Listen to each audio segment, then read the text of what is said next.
একজন মুমিনের জীবনে সবচেয়ে বড় ডিউটি হলো তাকওয়া। আমরা ঈমানদার, আমরা মুমিন, আমরা মুসলমান। এই মুসলমান তো আমাদের একটা পরিচয়, আর জান্নাত আমাদের জন্য। জান্নাত আল্লাহ বানাইছেন মুমিনের জন্য, জান্নাত আল্লাহ বানাইছেন মুসলমানের জন্য, জান্নাত আল্লাহ তাআলা বানাইছেন ঈমানদারের জন্য।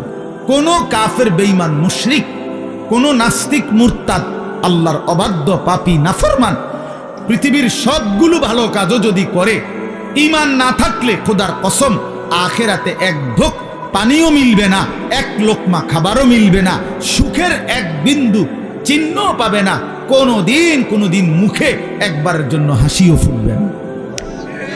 ঈমানবিহীন কোনো কিছুর মূল্য নেই আখিরাতে।